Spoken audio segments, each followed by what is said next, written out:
Boa noite. Hoje, dia 2 de outubro, né, estamos realizando a nossa live referente ao módulo 4 do nosso curso, né? Eu sou a professora Robéria, né? Estou aqui com vocês, estou como coordenadora do curso de Pedagógicas para a Educação Especial Inclusiva, ação docente na perspectiva da teoria histórico-cultural, nossa segunda edição, e nós estamos agora caminhando, né, para os últimos módulos do nosso curso, e esse é um módulo que nós vamos trabalhar sobre práticas pedagógicas, né, como acontecem as práticas na sala de aula comum, como acontecem as práticas no atendimento educacional especializado, e essa relação, essa interlocução, né, os dois campos, que são fundamentais para que o processo de inclusão aconteça. Mas para iniciarmos, né, essa noite, essa nossa conversa, eu vou fazer minha audição. Eu sou uma mulher negra não retinta, eu uso óculos, né, estou de óculos, estou de brincos redondos, tenho cabelo no ombro, né, estou com colares e uma blusa branca. E para fazer a nossa interpretação, o intérprete de Libras, eu estou aqui com a Marisa, a nossa colega que sempre nos acompanha, né? Marisa é uma mulher negra, de cabelos longos, com traçados, usa óculos redondo e ela está vestindo uma blusa preta e uma calça preta. Seja bem-vinda, Marisa, nessa noite, estamos muito felizes, né? Quero, assim, agradecer essa oportunidade, agradecer a você que está aí, né, nessa noite, tendo seu tempo para poder participar, para ampliar os seus conhecimentos, né?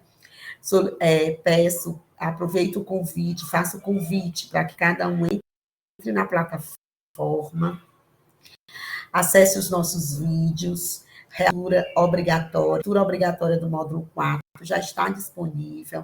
Nós escolhemos com muito carinho cada vídeo que está lá na nossa plataforma, que também compõe esse conjunto de ações com 4. E aproveitem bastante, gente. Nós vamos fazer, após a live, nosso módulo, ele se estrutura, né? Com 2 lives que nós vamos ter essa oportunidade de estar conversando, refletindo, conhecendo aqui os professores pesquisadores e também nós temos um encontro online, cada tutor com sua turma, e um encontro presencial nos municípios, né, que fazem parte desse nosso grupo. E no dia 4 de dezembro, nós já está tudo organizado, esperando você, para termos aquele encontro presencial de encerramento do curso, né, com todos os nossos participantes.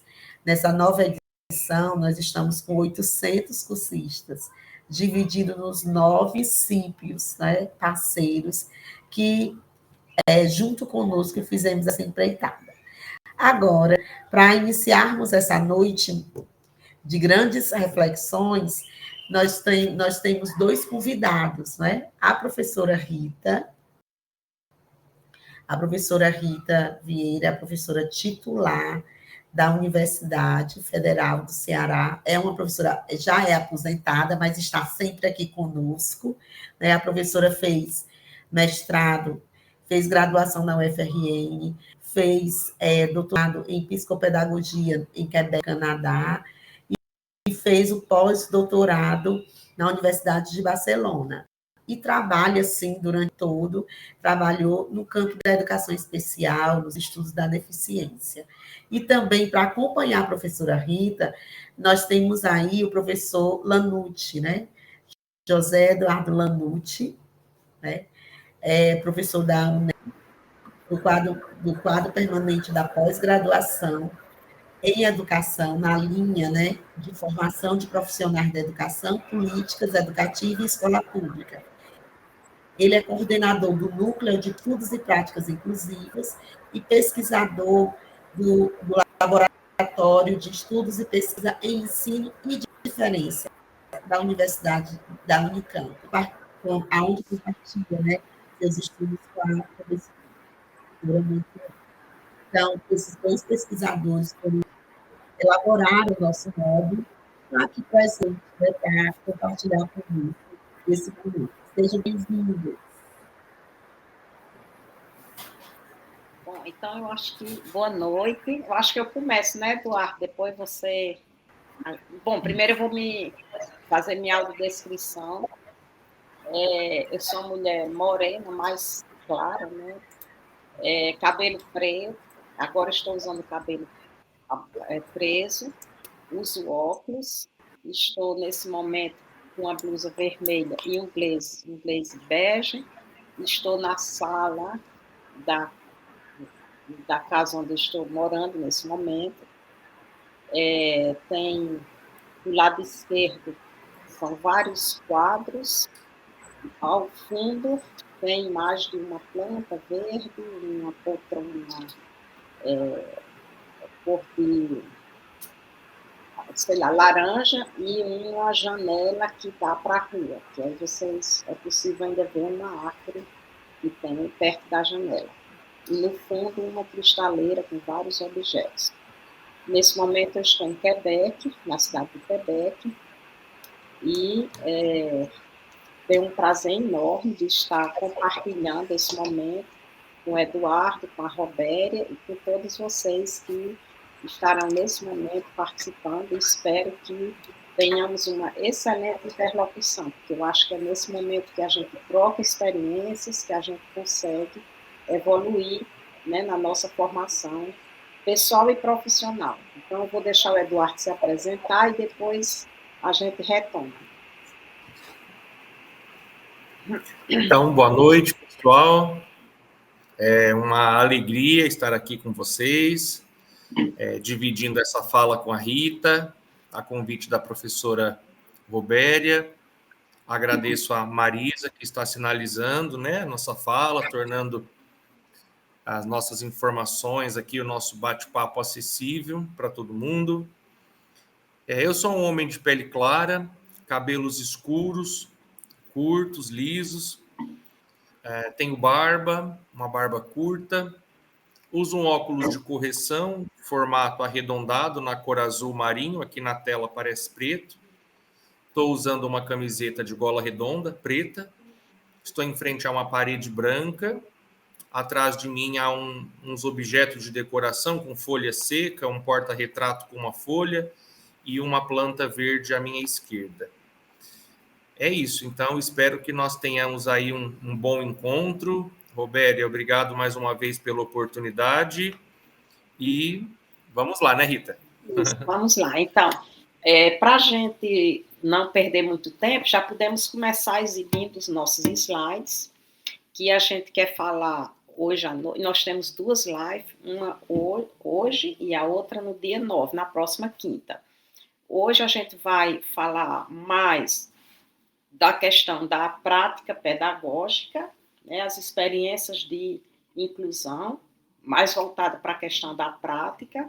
E na próxima quinta-feira, a gente quer falar mais sobre o atendimento educacional especializado. Pode passar, por gentileza. A gente já começa discutindo a questão da inclusão escolar como um conceito, né, que reconhece a singularidade de todos os alunos. A gente não trabalha na perspectiva de um aluno individualizado, aquele aluno que é pensado pelo professor como um modelo de aluno, mas a gente trabalha com um aluno concreto, de acordo com a forma como ele se apresenta na sala de aula. E a partir dessas demandas que vão surgir na sala de aula, o professor vai identificando as necessidades, vendo quais são as barreiras que estão impedindo o processo de aprendizagem desse aluno. Enfim, é aquele aluno concreto e real. Nessa perspectiva, o docente ele vai estar aberto para compreender as manifestações dos sujeitos, né? Vendo o sujeito como uma pessoa livre, né? Ele não está preso em normas nem em padrões idealizados. E nessa perspectiva, nós também não podemos pensar em uma metodologia específica para determinados tipos de pessoas, como, por exemplo, eu vou dar aula para aluno surdo, então eu tenho que ter tal metodologia. Eu vou dar aula para aluno com deficiência visual, é outra metodologia. Não se pensa nessa perspectiva. Se pensa em uma prática pedagógica com processos metodológicos que dê conta de atender a turma toda, pensando na individualidade dos alunos. Até porque a gente sabe que não existe um padrão de aluno.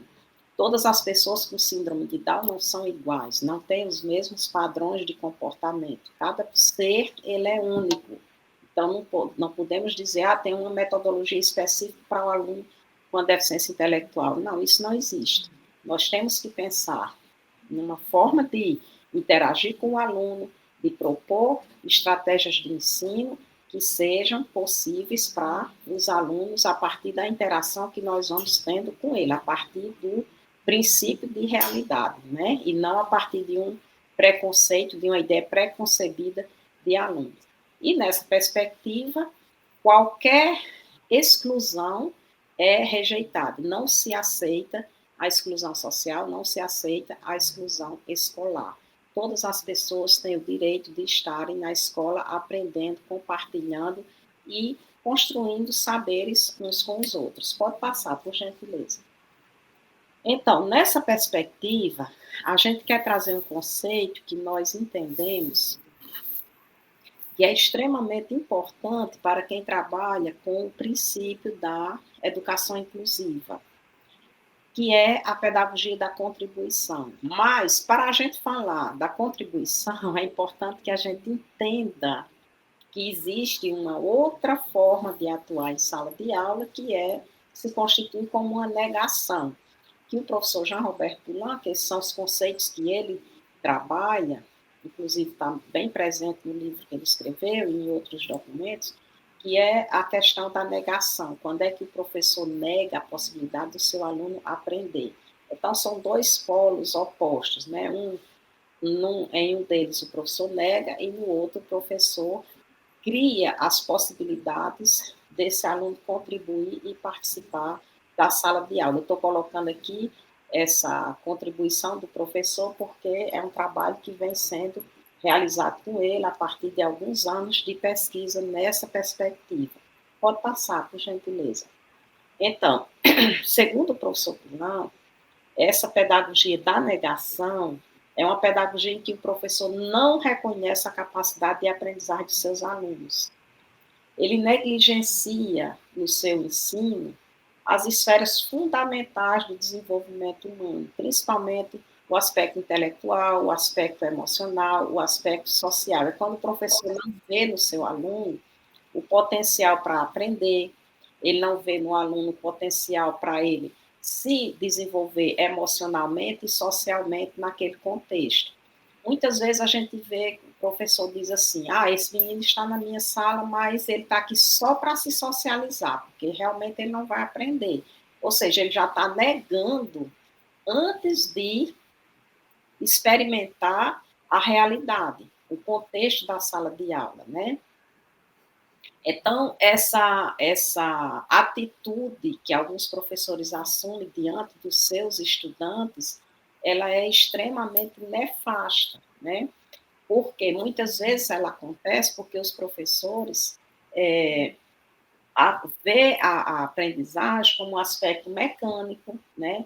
Ele não vê que o aluno pode aprender de diversas formas. O ato de aprender é um ato individual, não é do jeito que a gente pensa. Cada sujeito tem a sua forma de aprender, né? Então, muitas vezes, pode passar, por gentileza, o professor, o que acontece? Ele antecipa o fracasso do aluno, né? Ele não reconhece o estudante como um sujeito capaz de crescimento e de afirmação, porque por mais que o aluno apresente uma determinada limitação, e a gente sabe que a limitação está muito mais presente no contexto do que na pessoa, porque a partir do momento que a gente cria a acessibilidade, o aprendizado se realiza, né? Quando você cria as condições para que o sujeito aprenda.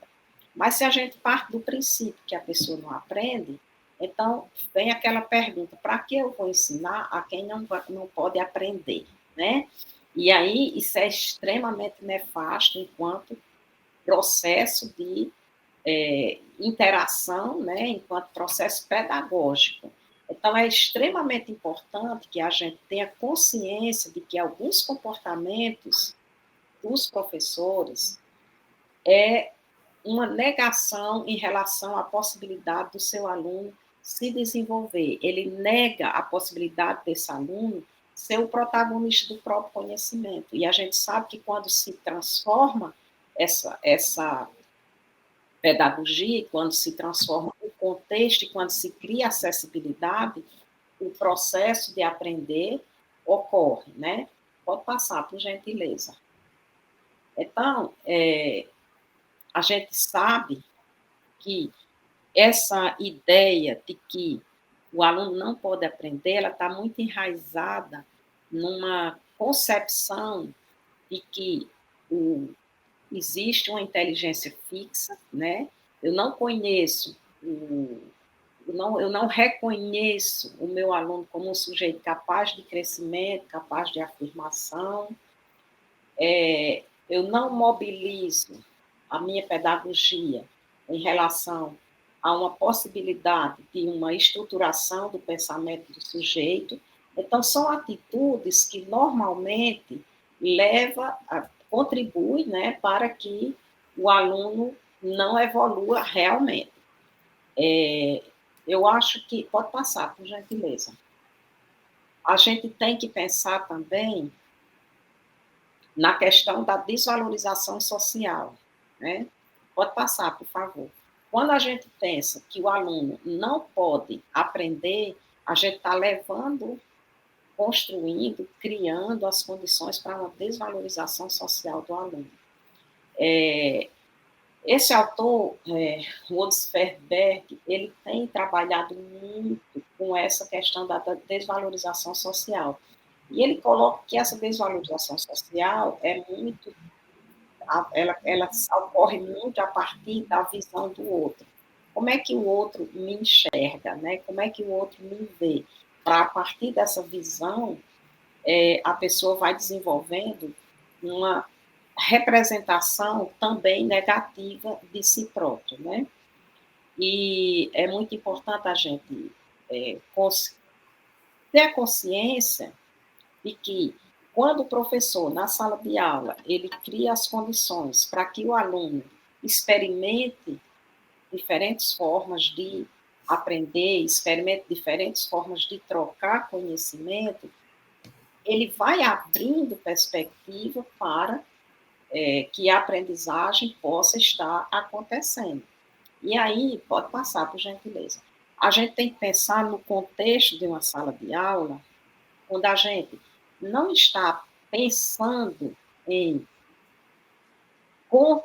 concorrência, onde a gente não está pensando em uma competição, né? Mas em uma pedagogia que favoreça a contribuição.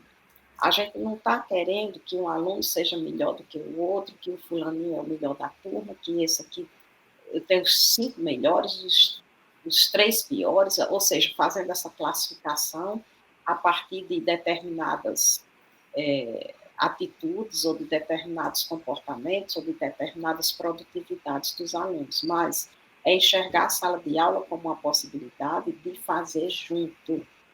O quanto eu posso contribuir para que o meu colega aprenda, o quanto eu posso contribuir com o progresso da turma, de que forma eu posso contribuir, porque todo mundo é capaz de contribuir em um determinado espaço coletivo. Então, essa, segundo Poulan, essa pedagogia da contribuição, ela apela para princípios fundamentais, atribui um lugar central no desenvolvimento de atitudes e de valorização da contribuição da vida na classe. A contribuição como um fator essencial para a aprendizagem, né? Então, essa contribuição, ela se expressa de diferentes maneiras. Pode passar. Eu posso contribuir com uma forma de realizar um trabalho, eu posso contribuir com a organização, eu posso contribuir fazendo determinadas pesquisas junto com o meu colega, eu posso contribuir na organização de material, ou seja, todo mundo dentro de uma sala tem essa condição de contribuir. Aí eu estou lembrando de uma sala de aula de segundo ano, que tinha uma aluna que tinha uma deficiência intelectual, e era uma menina extremamente agressiva, a professora tinha muita dificuldade na organização da turma, ela atrapalhava muito, mas a professora foi muito sábia, porque começou a realizar mais atividades de grupo, começou a inserir a menina nos grupos, nos trabalhos, de que forma cada um podia contribuir, de que forma cada um poderia participar, e aí ela começou a se sentir importante, ela começou a se sentir fazendo parte, ela começou a se sentir pertencente àquela equipe, né? E aí a agressividade foi diminuindo, ela foi se sentindo muito mais integrada, né? Muito mais interativa com aquela equipe. Então, nesse sentido, o fato de poder contribuir, de poder estar junto, fez com que ela desenvolvesse um sentimento de pertença, né? E a partir do momento que a criança desenvolve esse sentimento de pertencimento, ela se torna muito mais motivada a estar naquele grupo. E um outro fator extremamente importante é a gente se libertar desse fator de julgamento. Ah, isso é bom, isso é ruim, isso é o melhor do que aquele, esse aluno sabe mais, esse sabe menos. Aprender é um ato de humildade. Eu só aprendo se eu reconhecer que eu não sei tudo, que eu preciso saber mais. Aprender é um ato também de troca.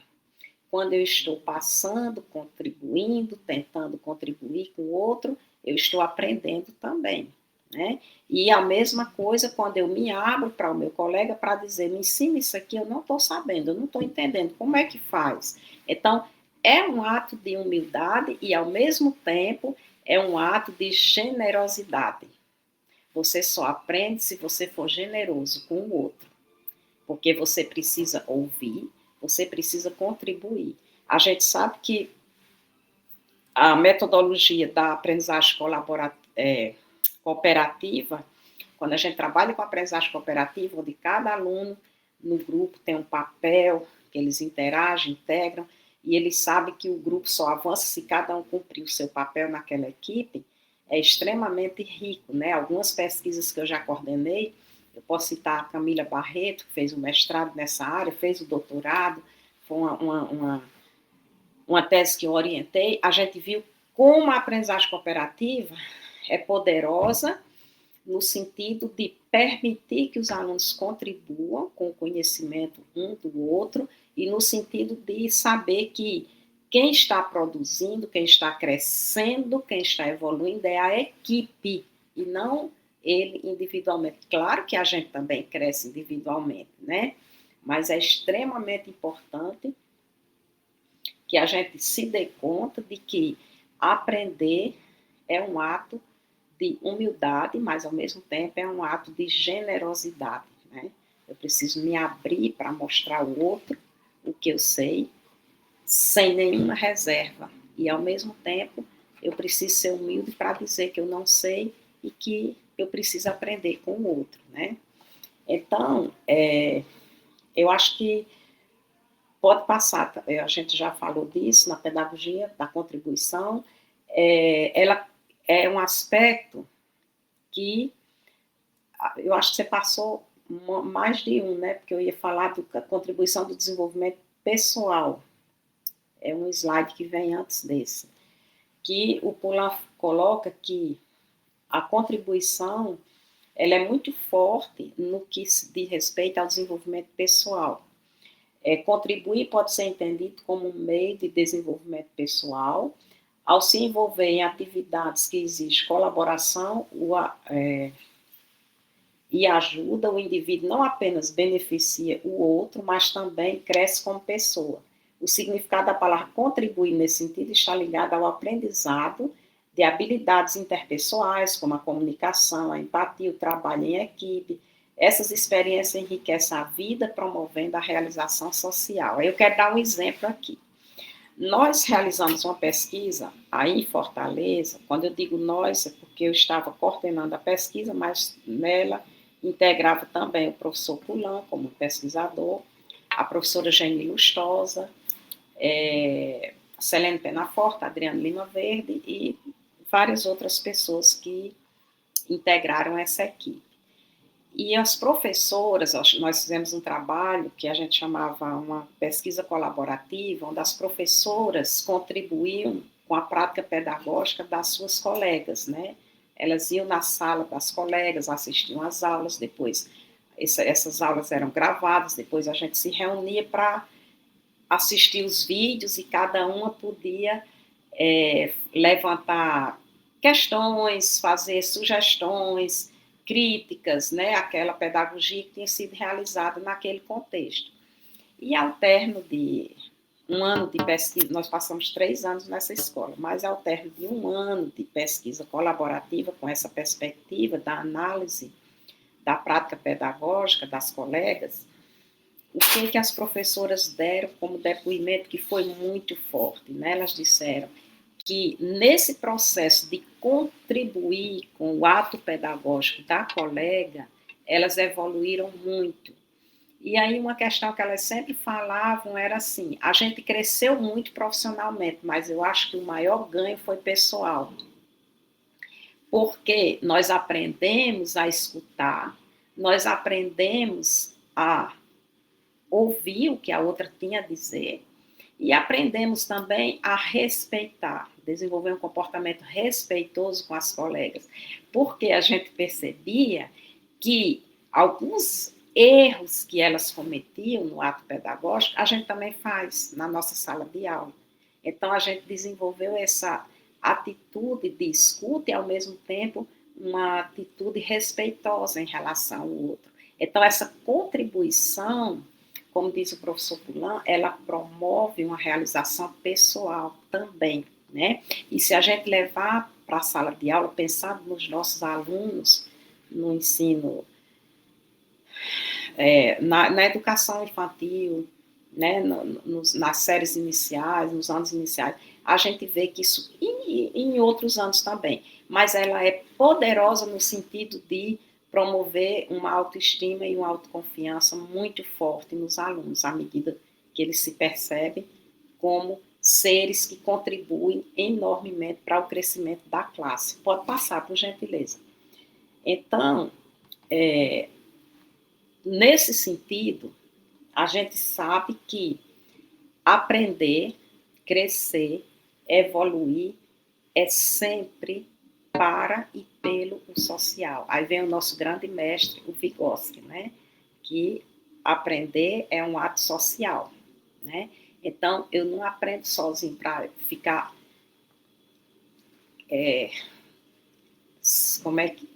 vislumbrando meus próprios conhecimentos.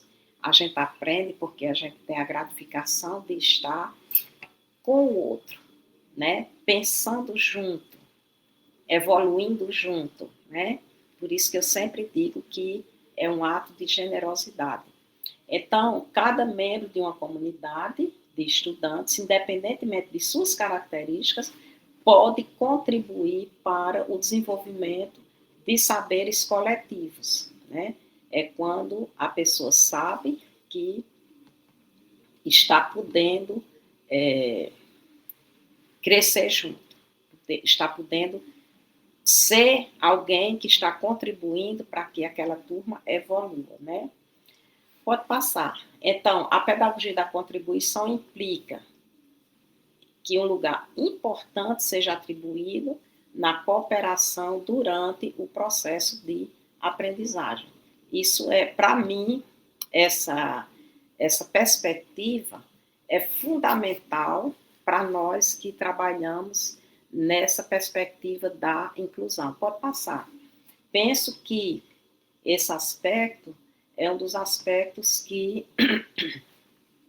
mais contribui para nos fundamentar, né, quando a gente pensa qual é o princípio essencial de uma pedagogia que trabalha na perspectiva da inclusão, de ensinar a turma toda. É a gente criar um ambiente de contribuição na sala de aula.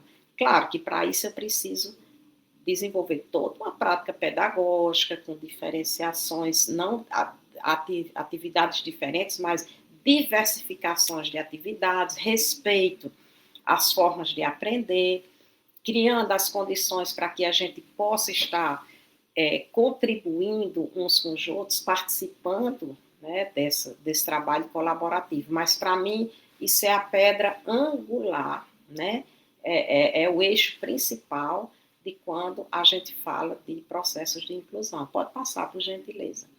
Então, nesse sentido, a gente tem aí esse gráficozinho que só que fecha o que a gente acabou de falar, né? A contribuição gera a valorização do papel social e promove a inclusão social. E por que não dizer a inclusão escolar, né? Porque se a gente está...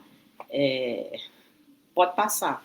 Se a gente está falando de uma contribuição social, é evidente que a gente também está falando de uma contribuição no sentido educacional, né? Então, a noção de contribuição se constitui um elemento-chave para a educação inclusiva, que eu já falei disso, né? Que é a partir do momento que a gente valoriza o papel social do estudante. A gente está dando a ele a oportunidade de se ver, de se perceber como sujeito ativo do processo de construção de conhecimento, como sujeito importante na elaboração de saberes, contribuindo para a sua turma, né, para a turma toda evoluir junto. Eu vou passar agora para o Eduardo, que aí eu acho que ele vai dar continuidade à nossa discussão sobre a questão das práticas pedagógicas. Acho que isso aí que eu falei é muito mais em termos de princípios educacionais, né, que devem fundamentar a prática do professor. Eduardo, você pode assumir? Sim, Rita. Pode passar o slide, por gentileza.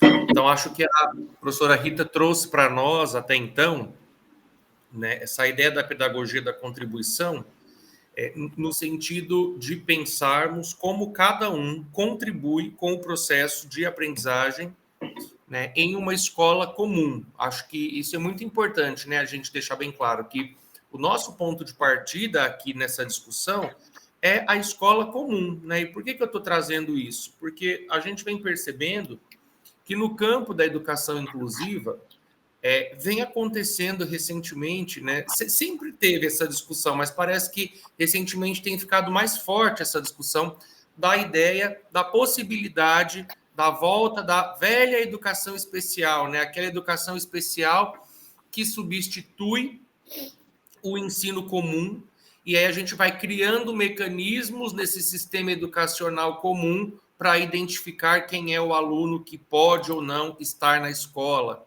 qual é o aluno que deveria ou não fazer parte dos processos comuns de ensino, quais são aqueles que dão conta e que não dão conta. Então, né, quando a Rita traz essa ideia de que nós não queremos esse aluno idealizado, nós queremos o aluno real, é porque a gente está sempre lutando contra essa idealização de um perfil padronizado de estudante, né? Quando a gente pega, por exemplo, a Base Nacional Comum Curricular, a BNCC, e a gente vê ali que eles estabelecem habilidades e competências padrão para que todo estudante do Brasil alcance, o que a gente está fazendo? Partindo de um modelo pré-concebido de aluno. E aí a gente desconsidera o fato real de que nem todos os estudantes desenvolverão as mesmas habilidades, que terão o mesmo tempo de aprendizagem, né? Então, quando nós não estamos atentos e atentas a essa questão, a gente vai mesmo desenvolvendo um trabalho técnico do ensinar, né? Desconsiderando quem é esse aluno real. Então, a inclusão, ela não vem para dificultar o trabalho do professor, né? Ela vem para facilitar os ideais, os pressupostos de uma educação para todos, eles vêm sempre a favor do nosso trabalho, reconhecendo quais são as impossibilidades, quais são os nossos desafios enfrentados e tentando, então, dar para esse trabalho um novo perfil, um novo formato mesmo, né? Um trabalho pedagógico que, embora seja um trabalho sério, comprometido com a aprendizagem, comprometido com a qualidade da educação, é naturalmente um trabalho mais livre, porque ele está livre dessas amarras que impedem que a inclusão aconteça. Quais são, a meu ver, as principais amarras? Uma delas é a representação desse aluno idealizado que Rita já disse para nós.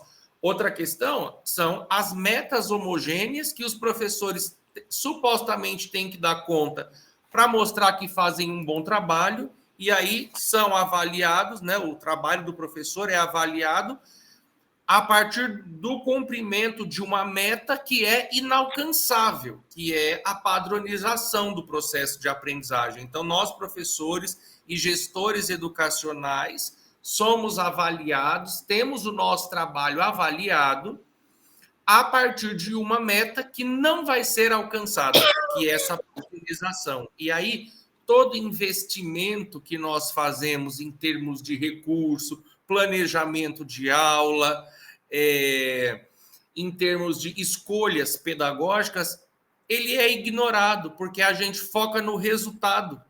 E se a gente foca só no resultado, e esse resultado geralmente é a nota, o conceito final atribuído, onde é que está o olhar atento para todo esse processo educacional, né, de investimento do professor? Então, é uma questão muito séria que a gente precisa pensar. No nosso encontro, nós abordaremos, né, Rita, a questão do ensinar e das estratégias, mas hoje nós vamos começar um pouco sobre por onde a gente começa, então, pensando nesse ensinar a turma toda, né? A professora Rita trouxe algumas questões importantes para a gente pensar. Por exemplo, quando ela diz, não é uma atividade diferente para um que vai fazer a inclusão, são atividades diversificadas para todos. O que será que isso quer dizer? Será que é só uma preocupação, é só um jogo de palavras? Não é para adaptar, para diferenciar, é para diversificar? Né? Não é só um jogo de palavras, nós temos aí toda uma intencionalidade pedagógica quando a gente acredita que é diferenciando para uns que a gente inclui ou diversificando para todos. Né? E por onde a gente começa esse trabalho? É isso que a gente vai tratar brevemente aqui hoje, tá bom? Então pode passar o slide, por favor. Então nós temos que pensar o planejamento na escola do projeto político-pedagógico, famoso PPP, até o plano de aula. Né? E o que é o planejamento? Planejamento nada mais é do que a antecipação de algumas ações que serão desenvolvidas, né, no contato entre o professor e aluno. Estou falando do planejamento da aula, né? E aí, essa antecipação, ela não é muito segura. Por quê? Porque a gente não consegue antecipar, prever tudo o que vai acontecer na aula. No entanto, se a gente não faz o planejamento da aula, nós corremos o risco de ter um trabalho improvisado. E a improvisação pedagógica é um perigo. Por que que é um perigo? Porque a gente precisa, a gente quem, né? Nós, professores, precisamos estar muito bem preparados para ensinar. Não basta só ter domínio de um conteúdo curricular. É importante ter domínio dos conhecimentos procedimentais, ou seja, eu sei esse conteúdo, mas como é que eu passo isso para os meus alunos? Como é que eu faço com que esse conteúdo acumulado historicamente, construído, sistematizado, né, por pesquisadores, enfim, das suas áreas, como é que isso vai fazer sentido para o meu aluno? Como é que isso faz sentido? E não é para um ou para outro aluno, é para toda a minha turma, né? É toda a turma. E aí, gente, é claro que a educação especial entra pensando na acessibilidade, é o que nós vamos tratar no próximo encontro, né, Rita? Mas hoje nós vamos falar desse ensinar a turma toda. Então, o planejamento, existem coisas que a gente não consegue prever no processo pedagógico. Por exemplo, quais são as dúvidas que um aluno tem? Qual é o sentido que esse aluno atribui a esse conteúdo? A gente não consegue prever. Mas, por exemplo, qual é o conteúdo a ser abordado? Os recursos necessários, não só recursos de acessibilidade, pensando nas pessoas consideradas com deficiência, mas recursos pedagógicos mesmo. O que é interessante para a gente trabalhar com o processo de alfabetização? É o alfabeto móvel? É uma parlenda? O que eu uso? Que recursos são esses? Numa aula de matemática, eu vou usar dobradura, eu vou brincar com frutas para fazer uma salada de frutas para ensinar fração, eu vou trabalhar com a entrevista para construir gráficos. Numa aula de geografia, que recursos pedagógicos são esses? E aí, dosando também com o tempo. Então, é muita coisa para pensar. E o planejamento do professor, que é esse plano das aulas que ele vai oferecer para a sua turma, ele está vinculado a instrumentos maiores da escola, né? Porque a gente tem que ter nessa escola uma assinatura, ou seja, qual é a assinatura dessa escola? O que essa escola espera do processo educacional? O que será que essa escola deseja?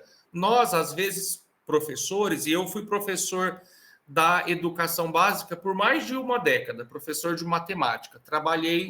Eu tenho 36 hoje, eu trabalhei dos 19 até os 30. Foi quando eu fui para o ensino superior. E aí, gente, às vezes nós, professores, acreditamos que a escola está pronta, o cenário educacional está pronto, e a gente vai lá só habitar esse cenário que está posto. E aí a gente perde a oportunidade, e estou falando de mim isso, tá? Né? Você acha assim, bom, não vou tentar salvar o mundo, vou fazer o que eu posso fazer, o que os meus colegas já fazem, e tá tudo bem, porque as condições não são melhores, existem salas de aula superlotadas que a gente não consegue nem conhecer todos os alunos no primeiro mês de aula, né? As condições do nosso trabalho são muito difíceis, mas ainda assim a gente tem que tentar encontrar uma solução dentro de um sistema caótico, excludente, que não valoriza o professor, né? Que cobra do professor metas que são inalcançáveis, e a gente está ali trabalhando, encontrando brechas para formar, porque a gente sabe que o nosso compromisso é com o aluno. E eu acho que todo professor tem essa...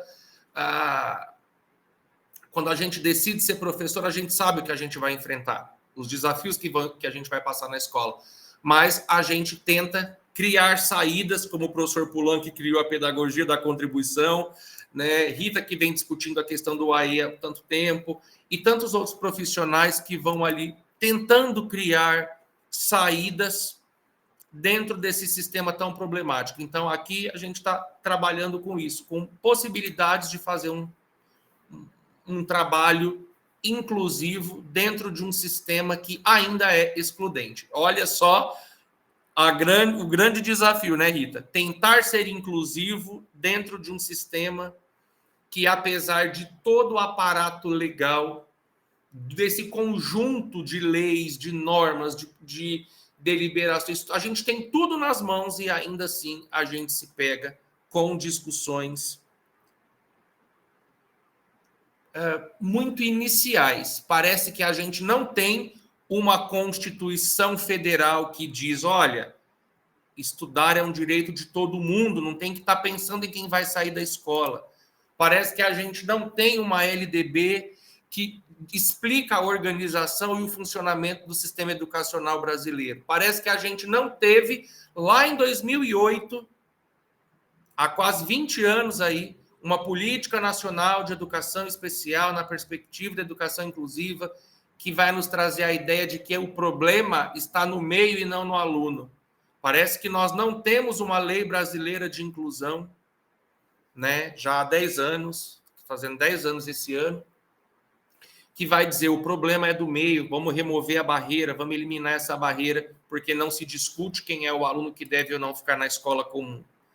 E aí a gente vai voltando, parece que a gente está numa discussão da década de 50, 60, quando a gente tem aí a faca e o queijo na mão e a gente não sabe cortar esse queijo e comer. É o que está faltando. E aí, por que a gente não é que a gente não sabe, nós não temos, às vezes, boas condições de trabalho para pôr isso em prática. E falta formação, porque formação tem muitas. Mas que tipo de conteúdo é discutido nessas formações?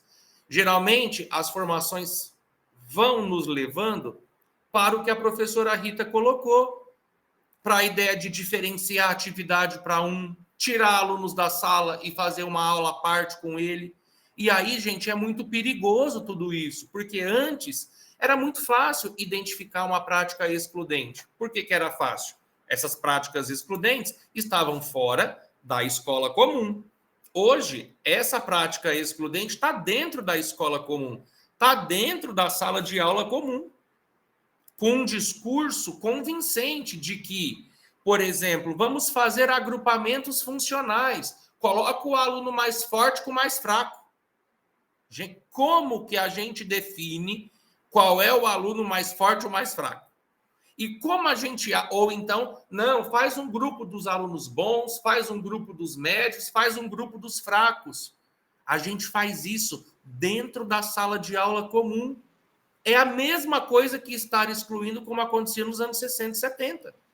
Só que é pior. Por quê? Porque a gente camufla a exclusão. E aí está o grande perigo. Então, o nosso bate-papo aqui é para a gente pensar sobre como que a gente faz, então, para que esteja todo mundo junto, né? Todo mundo junto nessa sala de aula, participando das atividades que, como Rita disse, são variadas, porque se eu levo uma listinha de exercício, não vai adiantar para todo mundo. E aí, como que pode ser a nossa formação, tá? Então, vamos passar o slide para a gente avançar um pouquinho. Olha só. Pode passar, por favor.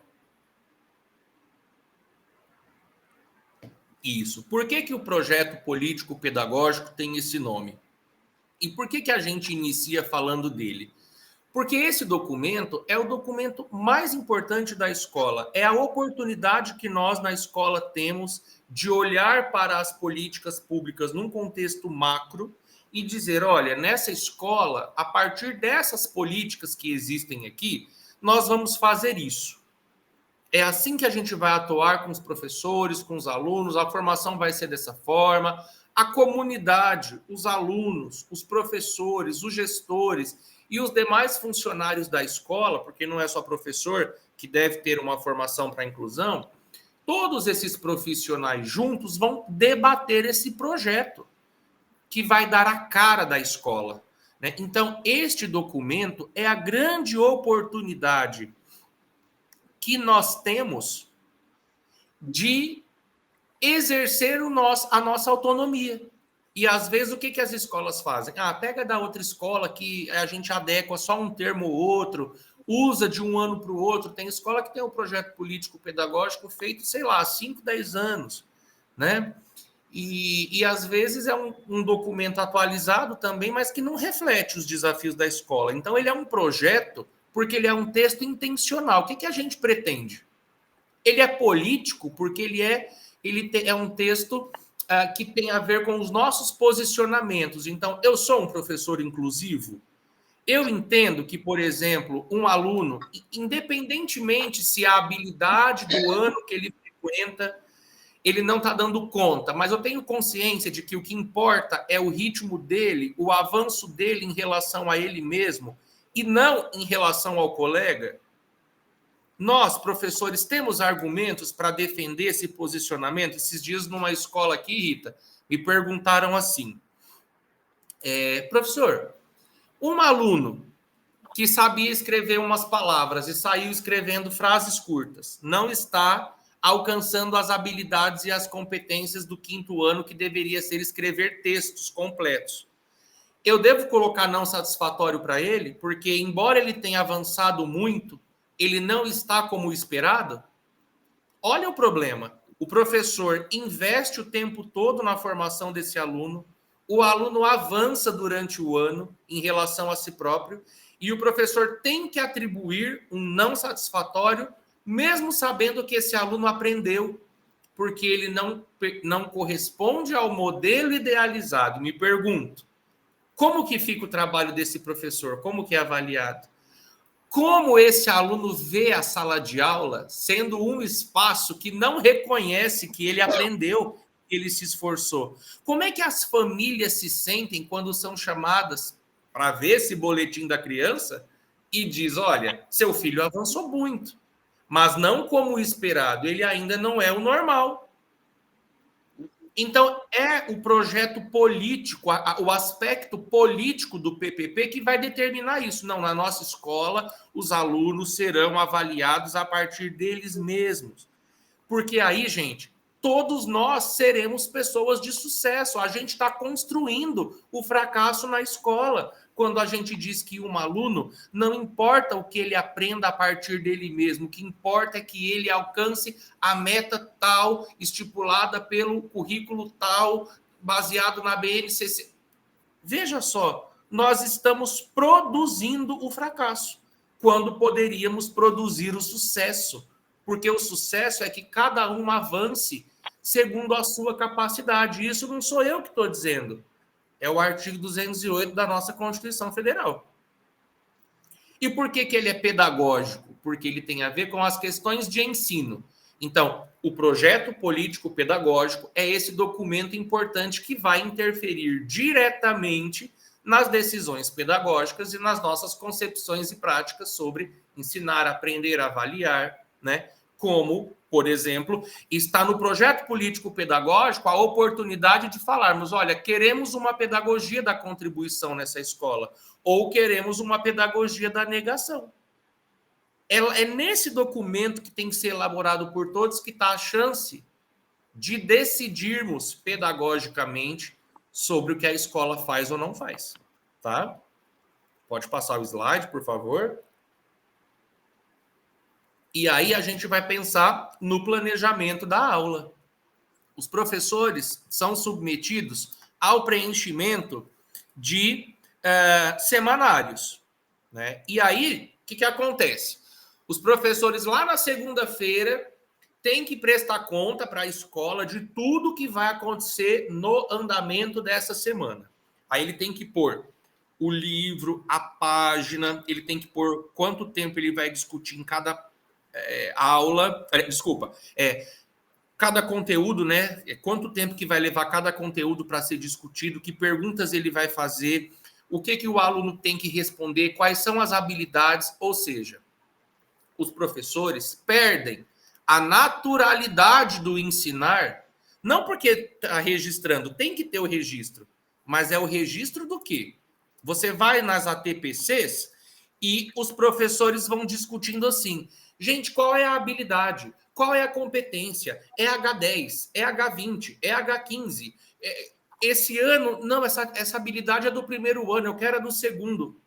E os professores não têm tempo mais de discutir os temas de ensino. A gente não consegue parar para discutir assim, olha, na aula de ciências, meus alunos precisam saber o que é um ser vivo e um ser não vivo. Como que a gente faz para discutir? Ah, faz um passeio pelo jardim que ele vai perceber isso. Não tem essa discussão mais.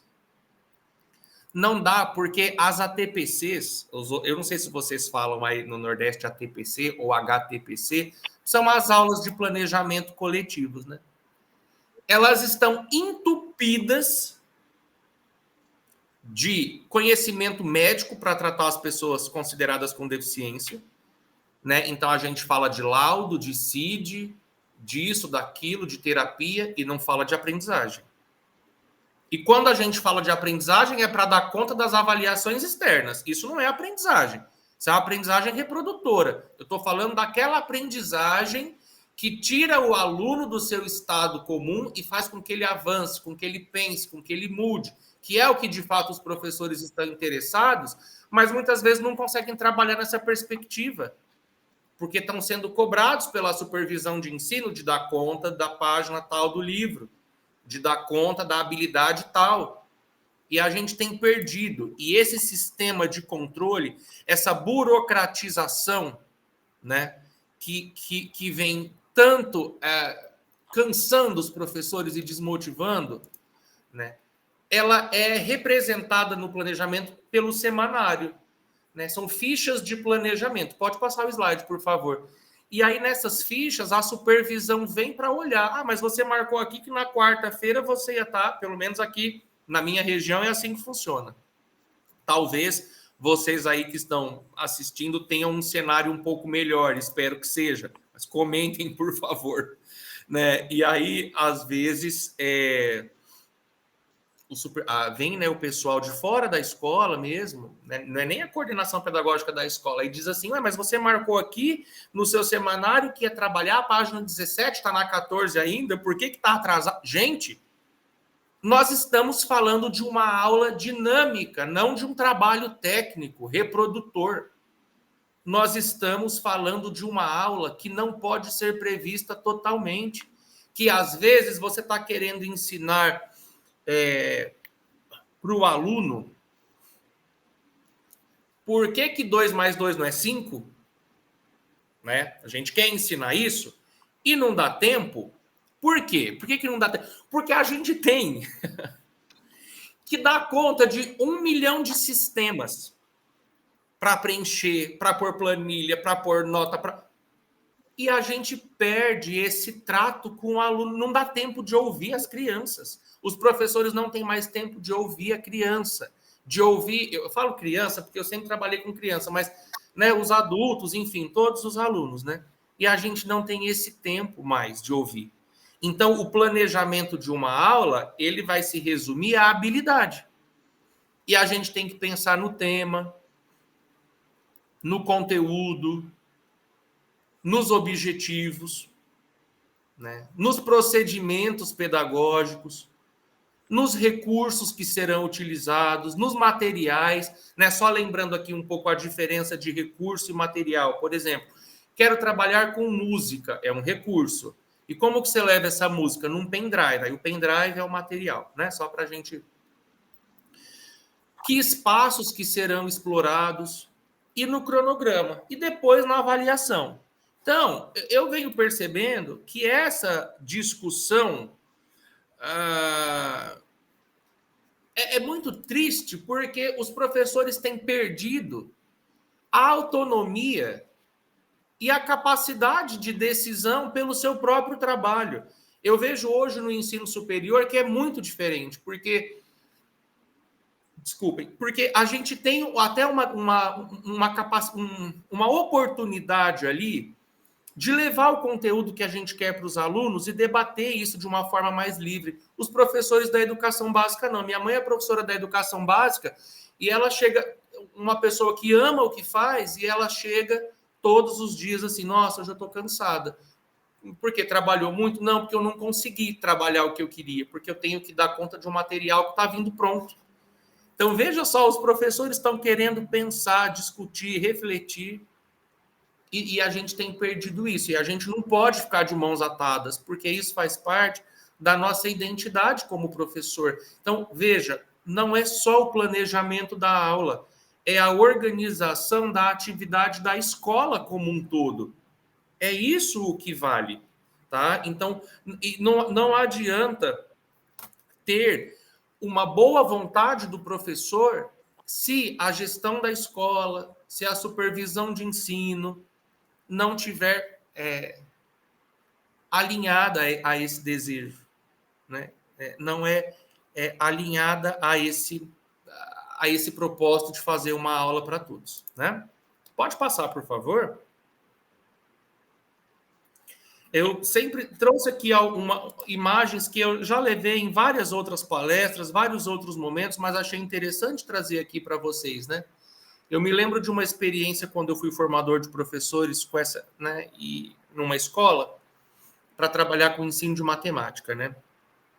E aí, essa professora que está aparecendo aqui, eu estou projetando uma foto de uma professora sentada numa carteira com um joguinho, uma foto de um joguinho com os peixinhos e crianças ao redor.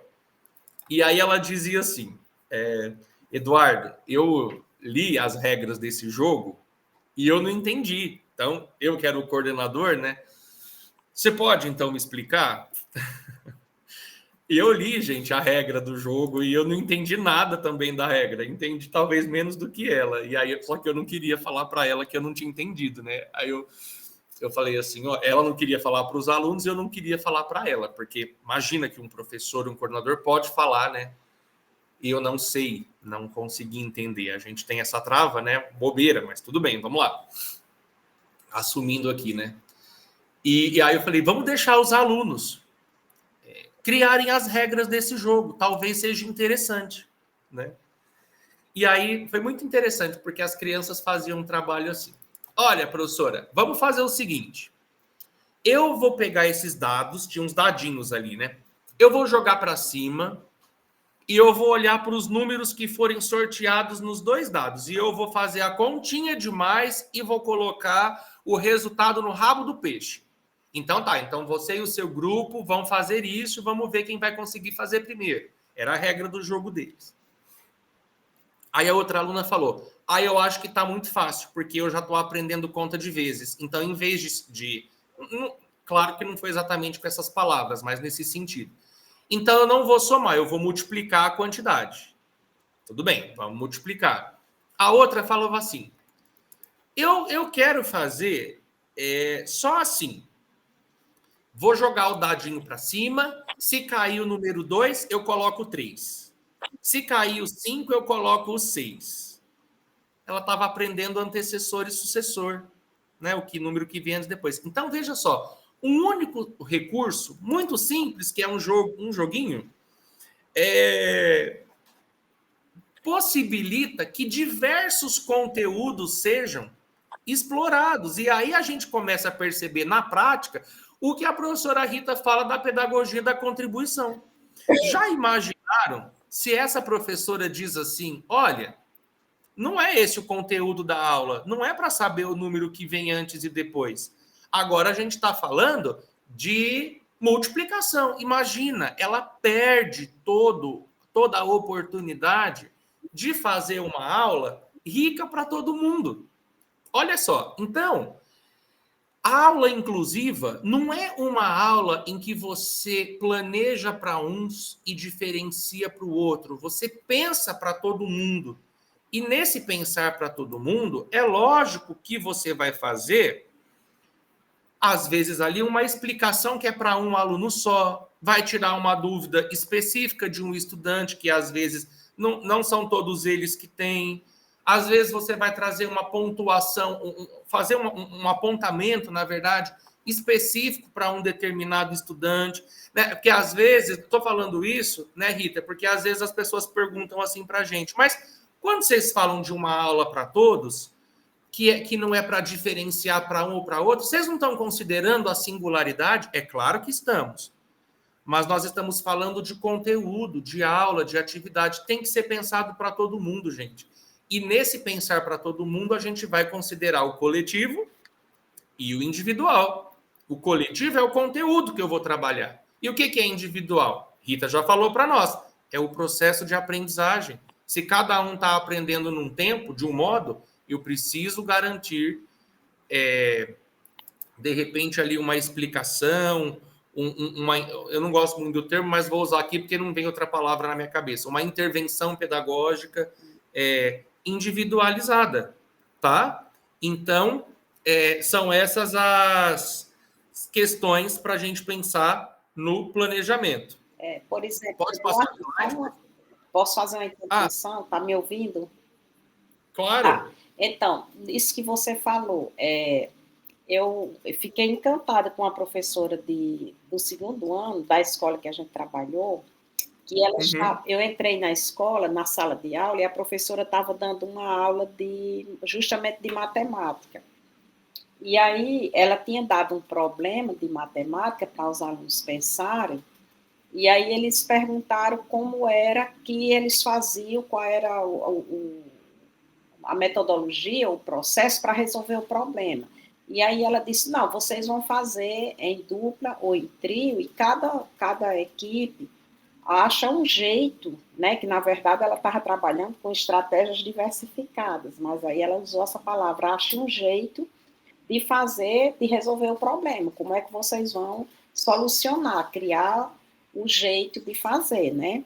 E aí eles trabalharam em equipe, depois ela pediu para eles irem no quadro dizer, eu fiz o meu assim, assim, aí eu mostrando como foi que quais foram as estratégias que eles utilizaram para resolver aquele determinado problema que ela tinha solicitado, né?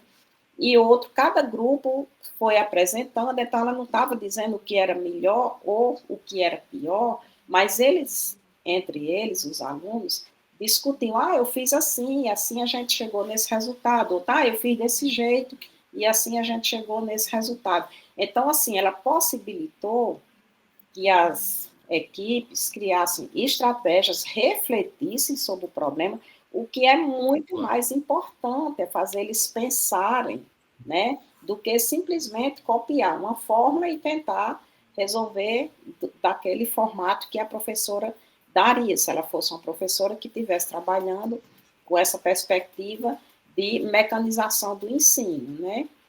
Da mesma forma, quando a gente pensa em um trabalho voltado, por exemplo, para uma produção escrita, que a professora solicita, por exemplo, a atividade vocês podem construir uma história, seja a partir de um passeio que ela fez com os alunos, seja a partir de uma outra história contada, que ela pode pedir um reconto, do jeito, enfim, recrie, né, esse texto. Então, esse texto pode ser um texto verbal, se os alunos quiserem fazer tipo um jogral ou apresentar isso de uma forma como se fosse um teatro. Outros podem fazer em forma de desenho e ilustrar e apresentar. Outro pode reescrever o texto, ou seja, existem diferentes formas do aluno mostrar o conhecimento, mostrar como ele está compreendendo e como ele está interagindo com aquele tipo de saber. Então, o que é interessante a gente ter essa clareza, nós professores, é que o grupo, o aluno, ele pode mostrar o conhecimento dele de formas as mais variadas, né? Não é obrigado a ser apenas de um único formato, né? Se ela está numa aula de geografia, está fazendo uma determinada pesquisa, se o aluno diz, eu vou fazer uma maquete, eu vou fazer uma ilustração, por que não? Será que é obrigado a ser só um texto escrito? Então, a gente ter essa abertura, nós enquanto professores, para que a gente saiba que expressar o conhecimento é enorme, né? É incontrolável.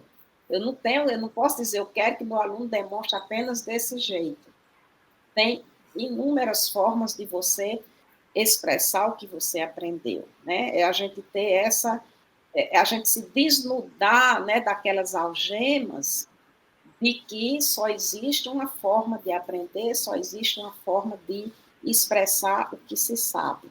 Eu acho que quando a gente se liberta dessas amarras, desse conhecimento tradicional, ou que o Paulo Freire chamou de uma educação bancária, que eu digo que é assim, o aluno tem que dizer que aí a gente se liberta para evoluir e crescer como as professoras que participaram da nossa pesquisa, que diziam, agora eu me sinto livre para construir, né?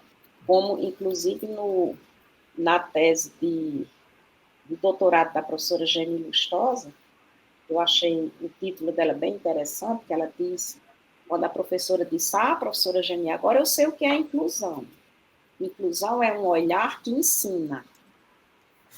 Você aprende a incluir a partir do momento que você aprende a olhar o seu aluno, o jeito que ele sabe, o jeito que ele mostra que sabe, né? Então, incluir é o olhar que ensina.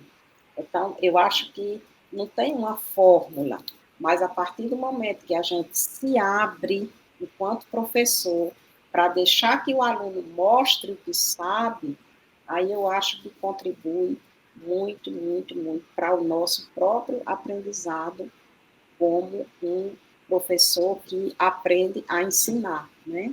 Aprende a criar as condições de aprender. Bom, era só isso que eu queria contribuir por enquanto, Eduardo. Pode continuar, por favor. Obrigado, Rita. Não, eu concordo com tudo que você disse e fico pensando também nessa supervalorização que a escola dá para um único tipo de conhecimento, né? Então, nós temos... veja só como a escola ela é distante da realidade. E aí a gente ainda mantém aquele discurso de que a escola prepara para a vida, né? Eu não sei que vida é essa que a escola está preparando, porque na vida real a gente precisa do outro para aprender, por exemplo. A gente precisa do outro para dividir as tarefas. A gente pode e tem o direito de falar, não sei fazer, não consigo fazer isso. Mas as crianças na escola e os adultos nas universidades, enfim, não têm esse direito. Por quê? Porque a escola ela está absolutamente formatada, de novo, falei isso 3 vezes já, vou falar a 4ª,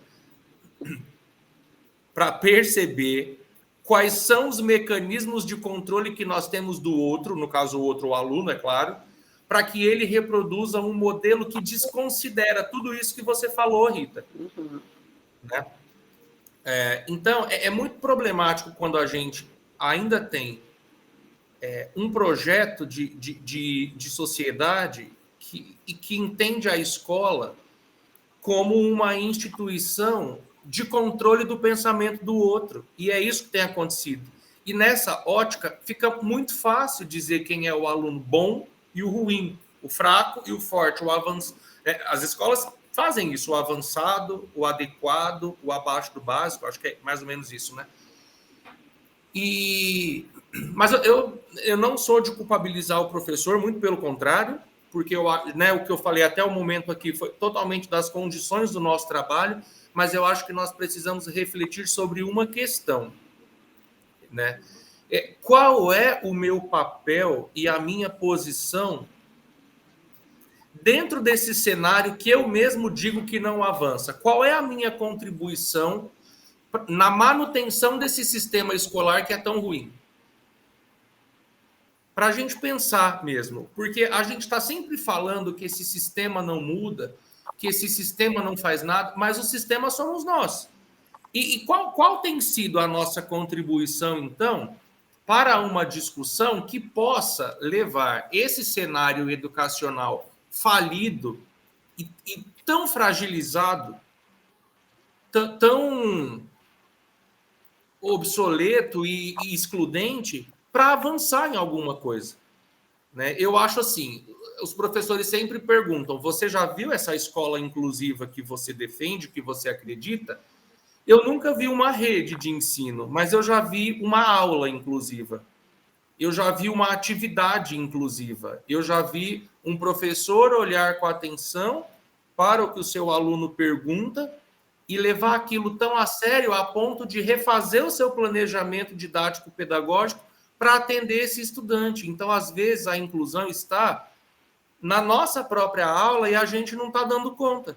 Quando a gente, por exemplo, questiona por que os alunos considerados com deficiência não vão fazer uma avaliação externa, ou mais ainda, quando a gente diz que sentido tem uma avaliação externa que não conhece o meu aluno, que não sabe o conteúdo que eu trabalhei, e é essa avaliação que vai avaliar o trabalho que eu desenvolvi quando a gente questiona o sistema de avaliação. Veja, a gente não questiona a capacidade dos alunos estarem na escola, o direito deles estarem na escola comum. A gente questiona todas essas construções sociais, a prova, a avaliação externa, representação do aluno, o modelo médico de interpretação da deficiência, que ainda impera na escola, domina, né, predomina na escola e diz que o problema é do aluno e não do meio, e a gente fica estagnado. É preciso, para a gente avançar nessa discussão, pensar qual é o nosso papel, qual tem sido o nosso posicionamento na manutenção desse sistema que a gente tanto critica, né? Tem mais uma imagem, eu gostaria que vocês passassem um slide, por favor. São 4 imagens aqui, é só para ilustrar uma atividade que eu gostei muito de uma escola que eu estava orientando o trabalho dos professores. Então, tem, né, para quem precisa do recurso da descrição, a imagem à esquerda, no canto superior, são 4 crianças, elas estão segurando um cartaz com um gráfico de barras. Ao lado, à direita, tem uma criança de costas fazendo risquinhos na lousa. A imagem abaixo, ela tem... tá ruim para ver, né, mas são anotações de uma criança que foi entrevistando a turma e colocando o número de respostas, por exemplo, qual o seu esporte favorito? Queimada, futebol, enfim, basquete. E do outro lado, uma página, uma folha de caderno com garatujas, né, com rabiscos. Não sei se é o termo mais adequado, acho que é garatuja, né? O que essa imagem significa? A professora está trabalhando o tratamento da informação com alunos do 4º ano. Então, ela olha para a habilidade lá, que é a habilidade de construir gráficos. Se a gente olha para as produções dos alunos dessa turma, a gente vai dizer que só esse quarteto produziu um gráfico. Tem título, fonte, legenda e todos os elementos que o currículo prescrito, né, o livro didático, enfim, a apostila determinava. E aí a primeira ideia que nós temos, e aí aproveitando muito que a Rita trouxe, dessa questão de os alunos expressam o que sabem de maneiras diferentes, né, pensam de maneiras diferentes, a gente poderia falar, bom, então os outros estão errados, porque só esses construíram o gráfico. Mas a outra menina, quando a professora pergunta para ela o que você está fazendo, ela diz assim, professora, eu acho que nem todo mundo respondeu a minha pergunta. Porque eu estou aqui olhando né, não uso essas palavras exatamente, mas eu estava no dia e eu lembro nesse sentido. Eu estou olhando aqui as minhas anotações e eu estou vendo que, por exemplo, tem 26 alunos, só tenho 21 resposta. Então, 21 não é menor que 26? Isso não estava previsto nas habilidades de um aluno de 5º ano. Mas o meu questionamento é, há um conhecimento sendo produzido nesse momento? Quem é essa estudante? Qual é o conhecimento prévio que ela tem? E como que eu considero esse conhecimento numa aula que não era sobre isso? Era uma aula sobre construção de gráfico, mas ela está percebendo, ela está comparando quantidades. A gente consegue trabalhar ali com diferença, com as operações, a partir de diferentes recursos. Outro aluno fez outro tipo de anotação diferente. E um aluno escreveu as garatujas. E aí a gente perguntou para ele, o que você, né, aprendeu? O que você quis escrever? Ele falou, professor, enfim, eu quis escrever o que eu estava pensando, mas eu não sei escrever. Mas eu queria muito aprender, porque eu queria deixar que os meus colegas soubessem o que eu pensei. Então, era uma criança não alfabetizada, mas que já tinha percebido a importância do registro do seu próprio pensamento. Isso é a coisa mais linda que tem na sala de aula.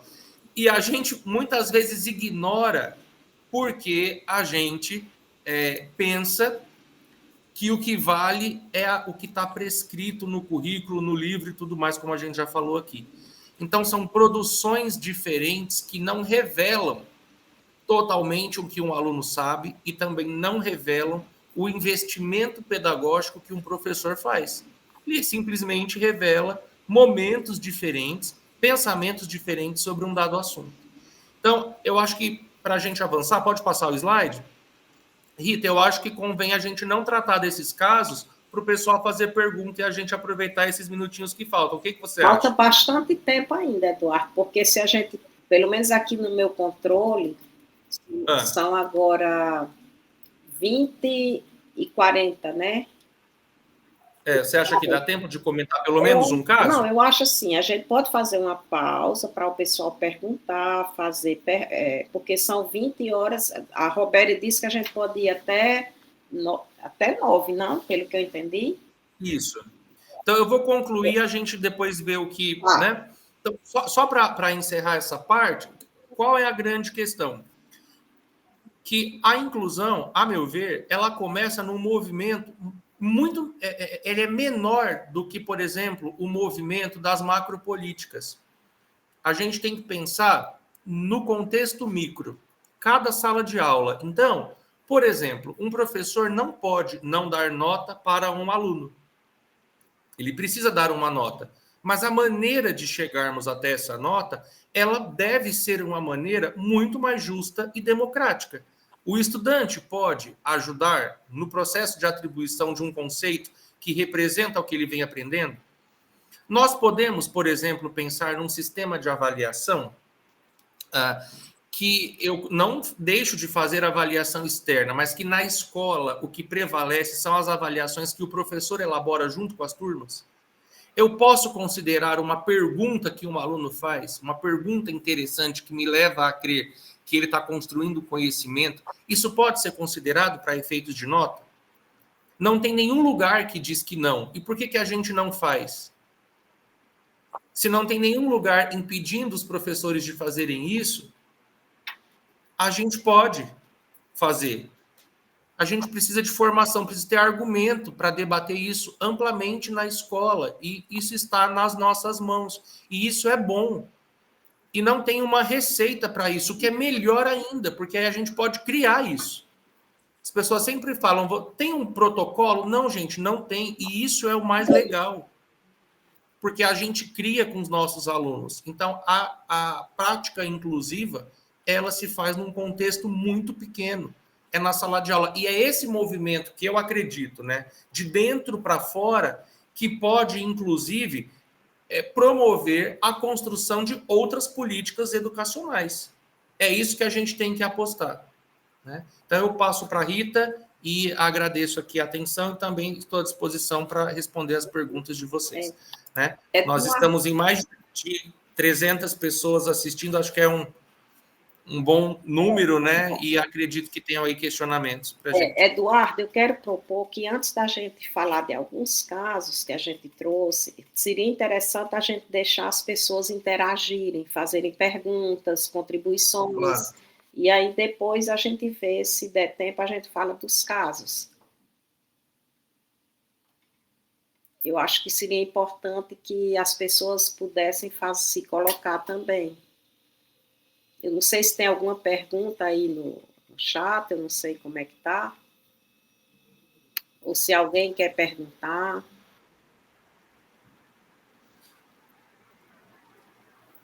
Tem uma aqui, ó, da Milene Gomes. Qual a opinião de vocês, professores Rita e José, sobre o próprio sistema de ensino tornar sem efeito a prova do espaço feito pelos alunos do AEE? Como assim? A prova no espaço feito? Eu acho que são as avaliações externas, quando os alunos fazem e o sistema não considera o resultado dessa prova, é isso? A Roberta está dizendo que é isso mesmo, Rita. Como é? Eu não entendi, desculpa, eu não entendi a pergunta, Eduardo. Eu acredito que seja isso, se não for a Milene me corrija. Então, é assim, os alunos do atendimento educacional especializado fazem as avaliações externas, mas esse resultado não é considerado, porque eles são tidos como pessoas ali que não dão conta, que são incapazes. E aí a gente quer saber a nossa opinião. É isso, Milene? Eu acho que Roberta, você quer falar? Isso, deixa eu... lendo aqui o chat, primeiro, assim, quero agradecer demais, né? Foi muitas reflexões, um bate-papo maravilhoso, né? E lendo todo o chat, muitos alunos, muitos cursistas colocaram isso, né, sobre essa preocupação com as avaliações externas, essa grande preocupação que em realizar as avaliações, mas excluem os alunos com deficiência. Então, acho que a Milene quis colocar, tanto a Milene como a Viviane também, né? A Viviane também, ela aborda esse ponto, né? Por que os alunos da educação, eles não participam dessas avaliações, né? Então, quero saber o que vocês acham sobre isso. Olha, eu acho que deve participar, sim, se a partir do momento que é possível, por exemplo, eliminar a barreira, né? Porque, por exemplo, se o aluno ele vai fazer uma avaliação externa, ele precisa ter acesso ao conhecimento, né? Se ele é um aluno surdo, tem que ter alguém que faça libras para ele, né? A tradução de língua de sinais. Ele, se for um aluno cego, também tem que ter acesso. Eu acho que ele deve participar, sim. Eu não vejo por que ele não possa participar das avaliações externas. Essa é a minha opinião. Mas criando a acessibilidade, para que ele compreenda o que está sendo solicitado dele. Não sei se o Eduardo quer falar também. Eu gostaria. Esse assunto sempre me pega, sabe, Rita? A questão da avaliação, para mim, é uma questão assim central. Por quê? Porque os professores muitas vezes dizem assim, olha, a gente até faz uma prática que a gente considera inclusiva, os alunos participam, mas isso parece que não tem importância nenhuma quando a gente pensa no sistema de avaliação. Então, a primeira reflexão que eu queria fazer é a seguinte: o nosso trabalho pedagógico inclusivo, ainda que nós tenhamos que desenvolver essa avaliação externa, a gente não pode falar não. Trabalho pedagógico inclusivo não tem o compromisso de atender às metas das avaliações externas. A gente pode atender essas metas? Pode, num processo muito natural. É óbvio, se eu tenho na minha turma estudantes que têm essas habilidades que as avaliações externas almejam, e eu tenho que trabalhar com o desenvolvimento de todos os alunos, por consequência, eles vão conseguir fazer essa prova. Ótimo. Mas isso não pode ser encarado por nós, professores, como a grande revelação da aprendizagem e desenvolvimento dos alunos. Não é isso que a avaliação, sendo essa avaliação um instrumento como é a avaliação externa, ela é muito reducionista, ela reduz todas as possibilidades e momentos de aprendizagem dos alunos que não são manifestados. Então, nós estamos hoje numa coisa que eu acho horrível, que é a prática baseada em evidência. Nem tudo, gente, pode ser evidenciado no ato pedagógico. Se fosse assim, a gente diria que as crianças, por exemplo, que não se comunicam verbalmente, que não se movimentam com o corpinho porque tem algum problema de saúde, é problema mesmo, problema de saúde, eu estou dizendo, né? Não, a gente vai dizer o quê? Que essas crianças não aprendem, que elas não participam, que elas não se desenvolvem porque elas não evidenciam o que estão pensando? É igual a gente quando vai fazer concurso para ser professor. Às vezes a gente faz uma prova e não vai bem. Será que isso é uma amostra de que a gente não sabe nada? Então, o sistema ele é muito injusto com os alunos e com os professores também. E quando o próprio sistema diz os alunos vão fazer a avaliação, mas a gente não vai considerar os resultados, ele está assumindo que esse sistema de avaliação externa é péssimo, que esse sistema de avaliação externa não revela nada. E aí eu fico pensando, como é que a gente vai pensar num projeto de escola que ainda está preocupado em quantificar a aprendizagem por meio de uma nota? Isso é muito pouco dentro de um processo. Se a gente pensa na própria pedagogia da contribuição que você trouxe, Rita, a avaliação por meio de uma nota é uma coisa tão pequena, é uma coisa tão... Então, para mim, o que eu penso sobre isso? Que o próprio sistema diz, o que a gente está propondo aqui é algo falido. Por isso que os alunos com deficiência, esse grupo não importa, para esse grupo importa, para os que têm altas habilidades tem que ser outro. É claro, tem que ser, porque a avaliação externa é um sistema falido. Infelizmente, ainda supervalorizado na escola e ainda utilizado como critério ali de distribuição de verbas pela escola, que aí a gente vai entrar em outra discussão que não vai dar tempo. Isso aí é terrível, Que é terrível em todos os aspectos, né? Eu vi aí uma questão que falava o seguinte, qual a expectativa, como fazer com a expectativa dos pais em relação às práticas inclusivas? Parece que é isso, passou rápido aqui. E em relação quando o aluno entra no AEE, parece que era essa a pergunta que eu li aí no chat, né? Eu acho o seguinte, que é importante, quando o aluno entra no AEE, que seja esclarecido para os pais que o atendimento educacional especializado não é um reforço pedagógico, que o atendimento educacional especializado vai ser o tema do nosso próximo encontro, né, que aí a gente vai falar bastante sobre isso, que a gente vai explicar com mais detalhe, que vai ser uma live todinha para isso, mas assim, já adiantando hoje, é que o objetivo do AEE é auxiliar o aluno, a sala de aula, no caso, a remoção de barreiras que estejam impedindo o processo de aprendizagem do aluno. E também, quando eu preciso ensinar o aluno a usar esses recursos, né, que vão ajudá-lo a eliminar as barreiras que estão impedindo o seu processo de aprendizagem. Então, a gente precisa explicar para os pais que os pais são nossos aliados nesse processo, né, que você está trabalhando com o aluno, nesse processo de ajudá-lo a eliminar barreiras, ajudá-lo a dar determinadas orientações no seu processo de aprender. Consequentemente, eu acredito que o aluno que frequenta o AE, que tem um bom professor, que lhe ajuda, que faz uma interlocução com o professor do ensino comum, que ajuda a identificar quais são os aspectos que estão dificultando a aprendizagem desse aluno. Que, por exemplo, muitas vezes o aluno está usando determinadas estratégias inadequadas para aprender, as estratégias de aprendizagem, os recursos de aprendizagem, o professor trabalha com ele na sala do AEE para ajudá-lo nesse processo e ajudar na sala de aula quais são os recursos que podem auxiliar no processo de aprendizagem desse aluno, ensina o professor do ensino comum a usar o recurso, ensina o aluno a usar o recurso em diferentes espaços da escola e da família. Consequentemente, ele está favorecendo a acessibilidade ao currículo. Então, com certeza, esse aluno vai estar se beneficiando de um processo de aprendizagem muito mais rico. Então, é importante explicar para os pais qual é o papel do atendimento educacional especializado.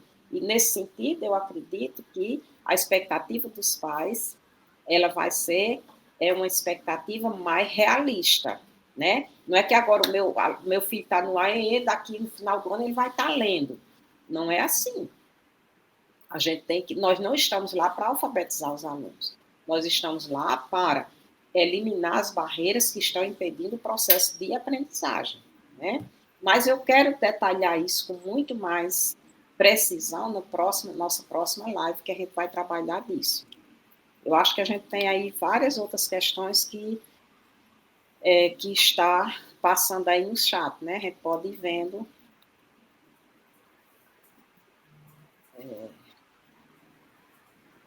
Aí tem uma pessoa dizendo que a gestão da escola, a Suzana, né, está falando disso, muitas vezes acredita que a inclusão é uma perca de tempo, dificultando o trabalho do professor do AEE. Aí, nesse sentido, a gente tem que ver, aí tem que ser feito um trabalho com a gestão escolar, que a gente sabe que a gestão tem um papel extremamente importante, né, nesse processo de inclusão escolar, no sentido de tanto apoiar o professor do AEE nas suas ações de colaboração, de interlocução com o professor do ensino comum, quanto no apoio ao professor do ensino comum, que muitas vezes precisa de um pequeno recurso, de um pequeno material, de algo que pode facilitar a sua sala de aula, e aí a direção da escola muitas vezes não facilita esse processo, né? Eu vou dar um exemplo bem simples E uma professora que a gente trabalhou com ela numa escola, e ela disse, professora Rita, eu tenho muita dificuldade de fazer trabalhos em equipes, de dupla, de trio, porque as mesas tinham aquelas pernas de ferro, e aí ela disse que quando os alunos arrastavam as mesas para fazer os agrupamentos de trio ou de quatro, fazia tanto barulho, ela faltava enlouquecer com esse barulho que se fazia na sala de aula, por isso ela evitava essa movimentação. E aí ela decidiu, conseguiu fazer um movimento de arranjar umas borrachas, não borracharia, aquelas borrachas de, acho que era de câmera, de pneu de bicicleta, não sei, essas borrachinhas. E aí fez uma oficina na sala de aula e virou todas as cadeiras, os meninos recortavam, colavam as borrachinhas embaixo das mesas, né? E aí ficou perfeito. Os meninos podiam arrastar, virar, puxar a mesa de um lado para o outro, e não fazia mais aquele barulho que tanto irritava a professora, que dificultava esse tipo de trabalho. Por que ela conseguiu fazer isso? Porque ela teve o apoio da direção da escola, né? Primeiro nós vamos fazer uma oficina com os alunos, porque foram os próprios alunos que auxiliaram nessa organização desse trabalho, no sentido de criar as estratégias para que ela pudesse realizar o trabalho. Se ela tivesse um diretor que viesse impedir ou dificultar, as coisas já seriam bem diferentes, né? Mas na hora que ela tinha um diretor que apoiava, não, tudo bem, você pode fazer esse tipo de trabalho, é um facilitador, né? Então, eu vejo assim, a direção da escola é um aliado importante nesse processo de transformação de práticas pedagógicas. E aí eu posso dar um outro exemplo também, que eu conheci uma professora de ciência que ela fazia uma mobilização com os alunos dela, tinha um pai que tinha uma caminhonete, um carro grande, e aí ajudava, levava todos os alunos para um espaço que tinha lá na praia, né, para eles coletarem algas, enfim, o que eles encontravam de recursos marinhos, né, naquele espaço. E aí ela levava tudo isso para a sala de aula e criou um espaço lá, que seria o cantinho da ciência, onde eles traziam aquele material e analisavam, e classificavam, e tentavam identificar, enfim, faziam todo um trabalho de ciência a partir da coleta, né? A direção da escola, muitas vezes, implicava com a professora, porque dizia que ela estava trazendo elementos que tinham mau cheiro. Claro, se você traz alga marinha, você traz coisas assim para a sala de aula, né? Então, ao invés de apoiar e dizer, bom, vamos criar um espaço, vamos ver quanto tempo esse material fica aqui, depois você vai desprezar como fazer, ele fazia criticar, professora, você está trazendo, levando seus alunos a coletar material que está deixando a escola com um odor que não é agradável. Enfim, a professora, como ela tinha muita segurança do que ela fazia, né, ela conseguia contra-argumentar e manter as aulas de ciência dela nessa perspectiva, né, de coletar, de fazer experiência, de fazer todo esse trabalho. Mas se fosse uma professora com menos segurança, ela simplesmente poderia aderir àquela crítica do diretor e não realizar mais um trabalho que era extremamente rico, importante, colaborativo, participativo para todos os alunos. Então, nesse sentido, é muito, muito importante que a direção da escola seja parceira no sentido de apoiar os professores nesse processo de transformação da sua sala de aula.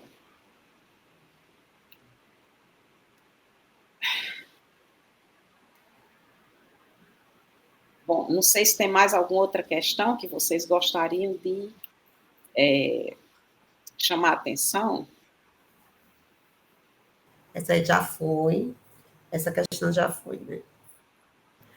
Eu acho que eles estão querendo escutar um estudo, um caso de ensino. Tá. Bom, eu posso, daqueles que a gente listou alguns, né, para ver se a gente consegue falar.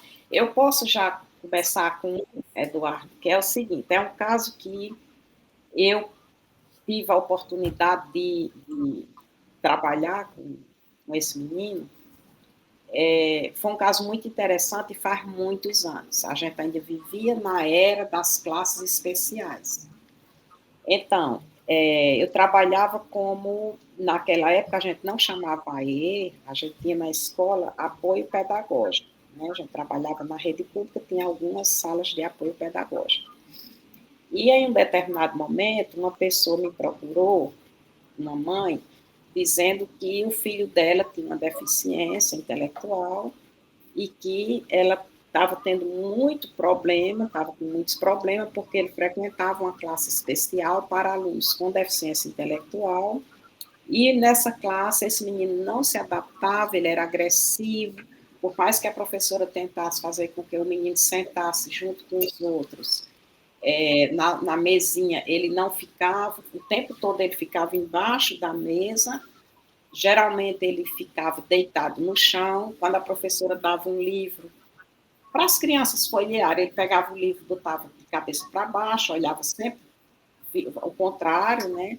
Enfim, não participava de nada, era agressivo, era muito difícil.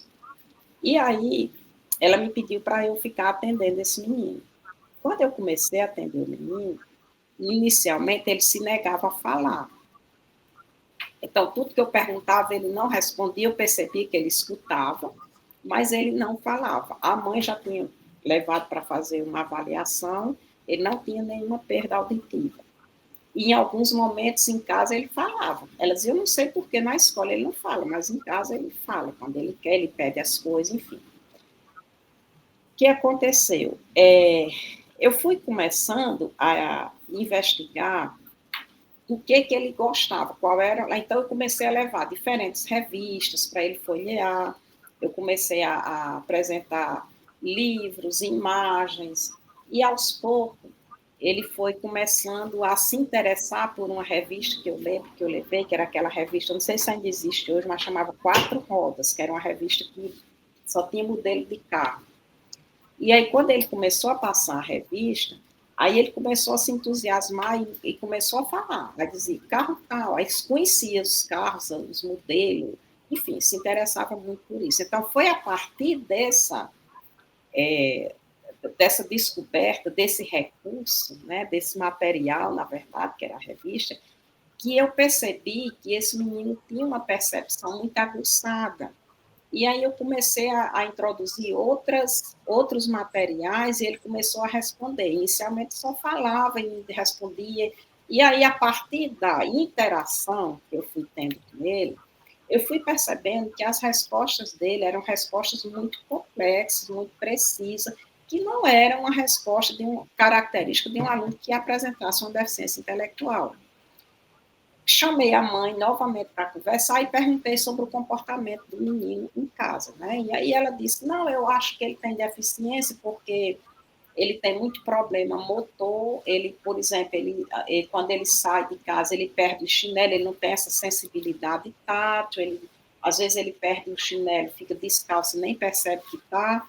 Ele era muito grande e tinha, assim, um jeito muito desajeitado mesmo, né? E tinha muito problema motor mesmo, assim. Mas, aos poucos, eu comecei a levar elementos que chamavam a atenção do menino e ele começou a dar respostas e interagir. E aí eu comecei a trabalhar com ele alguns aspectos também de percepção, de motricidade, só para ir tentando entrar mais na dinâmica dele, né? A partir de alguns elementos, aí eu comecei a contar histórias, pedi para ele me dizer o que ele tinha entendido, eu comecei a pedir para ele escolher determinados elementos, ou então levava figuras de sequência lógica para que ele montasse, rapidamente ele fazia. Aí comecei a trabalhar com quebra-cabeça, e ele rapidamente montava um quebra-cabeça. Eu disse, esse menino não pode ter deficiência intelectual, porque ele tem uma habilidade de pensamento muito grande, de perceber as figurinhas, o que é que encaixa, o que é que não encaixa, era uma coisa muito rápida.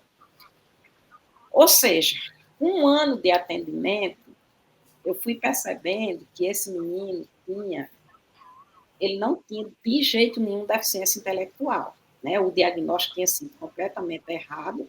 E aí eu pedi para a mãe, a primeira coisa, tirar da classe especial. Eu digo, a gente vai matricular esse menino numa escola comum. Ah, mas não pode, porque ele não se adequa. Vai se adequar. Então, assim, fui na escola, conversei com a professora e fiz o maior, assim, a interlocução com a professora, que eu garantia que eu ia ficar dando todo o apoio para que ela ficasse com o menino.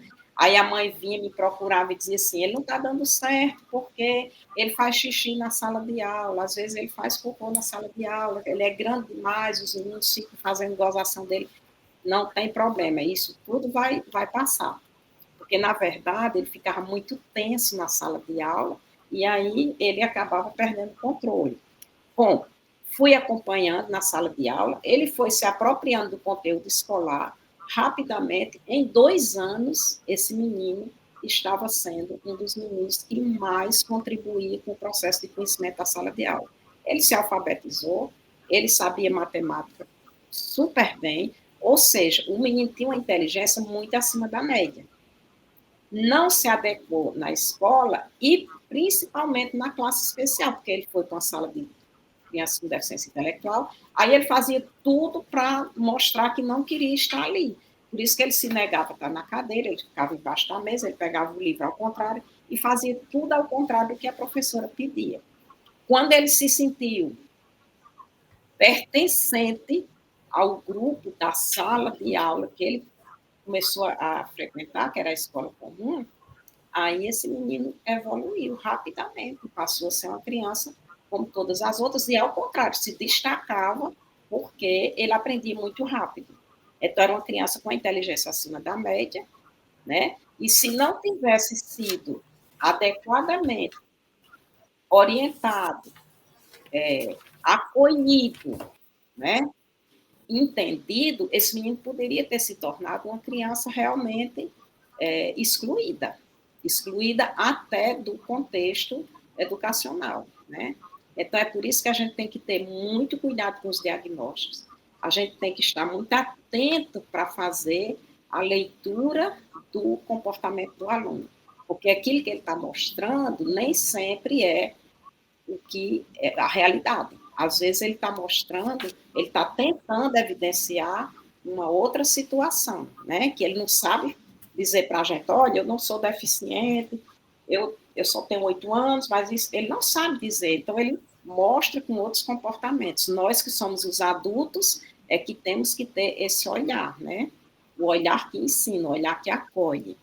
Então, é muito importante nesse sentido, o atendimento educacional especializado tem que estar muito atento para essa leitura.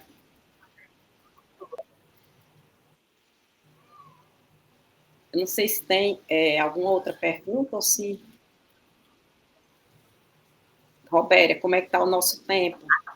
Tem mais alguma questão? Nós já estamos no tempo esgotando aqui, né? A Sueli, ela pergunta se devemos trabalhar os alunos com dificuldade através do seu hiperfoco, o que ele mais gosta, e a parceria com a família, então faz esse questionamento. Se é uma das alternativas, trabalhar com o hiperfoco da criança? Eu acho que sim, porque é uma forma, principalmente quando a criança se nega, como era o caso desse menino, ele se negava a interagir comigo de outra forma. Então, a partir do momento que eu descobri que ele adorava carro, que ele conhecia muito mais do que eu, né? Ele olhava uma figura de um carro, esse carro é tal, é modelo tal, é do ano tal, coisas que eu não sabia. Então, foi a partir daí que eu consegui trazê-lo para outras interações, né? Eu tive que entrar na linguagem dele e aí mostrar, eu não sei muito sobre isso, o que você pode me dizer? E esse carro é diferente desse por quê? Qual é o mais caro, qual é o mais barato, o que roda mais, o que roda menos?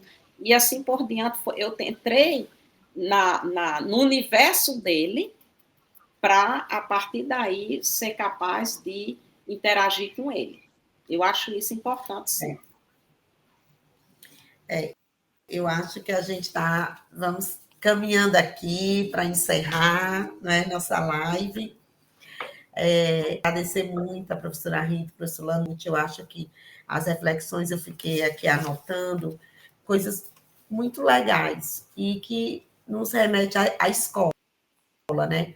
Falar da contribuição, pedagogia da negação, aprendizagem cooperativa, o aprender como ato social, que foi justamente o módulo que eles terminaram agora, 3, ele dialogou muito com essa fala que vocês trouxeram, essas reflexões, né? Que é o princípio que é fundamentado na prática do professor, que é a inclusão, né? Inclusão é o olhar que ensina. Então, nós finalizamos agora o módulo que eles falam que trouxe principalmente o olhar sobre a teoria histórica, de como eu tenho que conhecer o meu aluno para pensar em quais estratégias utilizar. E o professor traz essa reflexão maravilhosa sobre o aluno idealizado e o aluno real. Poxa vida, como a gente tenta, a cada vez na escola, trabalhar com esse aluno real, mas como é que a rede de ensino, ela busca, né, os nossos planejamentos, que a gente recebe como proposta de ter aquele aluno idealizado. Então, romper com isso, né, é algo que vai nos usar esse processo de inclusão. Ter atividade diversificada para todos, né, e não só para quem. Então, refletir sobre o meu planejamento. Então, toda essa contribuição que vocês trouxeram hoje na live, acho que nos remete bastante ao nosso olhar. Nós temos aqui no chat várias contribuições, né? Acho que o grupo não fez tantas perguntas, mas ele foi dialogando com vocês. Se a gente olhar no chat, é dialogando mesmo com todas as informações que vocês trouxeram, né? Tanto contribuindo como ampliando. Aí eu quero agradecer demais, foi muito bom esse momento, né? Aí agora eu vou passar as palavras, não é as palavras finais, que a gente vai ter o nosso encontro na próxima semana, mas para finalizar aqui, o Lanute com a professora Rita, para a gente estar se despedindo um pouquinho desse momento com o grupo. Bom, eu quero agradecer a contribuição de todos, né, e todas que fizeram parte, que estiveram conosco nesse momento, e fico muito feliz sempre que a gente tem um encontro com professores, é sempre um momento de desafio e de crescimento, né, porque a gente nunca está pronto, a gente sempre está aprendendo, né, e fico feliz de compartilhar esse momento com o Eduardo, com você, Robéria, agradeço o pessoal aí que está fazendo a tradução, né, e convido todo mundo para estar aqui outra vez no nosso próximo bate-papo, que é na próxima quinta-feira, né? Isso. Eu agradeço também a oportunidade, Robéria. Rita, obrigado pela parceria e para todo mundo que participou, né? Espero que o que a gente tenha, que nós falamos aqui, inspire de alguma forma, faça com que vocês pensem, repensem o trabalho de vocês. E a gente se vê, então, na semana que vem para darmos continuidade aí na discussão. Muito obrigado e estou à disposição. Obrigada. Quero agradecer os meninos que estão nessa equipe que está por trás das câmeras. Obrigada, Edvander, aos nossos colegas que fizeram aí a interpretação. Nós temos alunos, né, no nosso curso. E nós também temos. Quero agradecer aí todos os que até artilhando com a gente. Gente, uma boa noite a todos, né? Boa noite a todas. Que nós possamos, né, a partir desse encontro, nos preparar para o próximo. Até a próxima quinta-feira, vamos refletir mais um pouquinho sobre as práticas pedagógicas no AEI. Viu? Boa noite, um abraço. Fiquem com Deus, uma boa sexta-feira. Obrigada. Bom final de semana. Tchau. Até mais.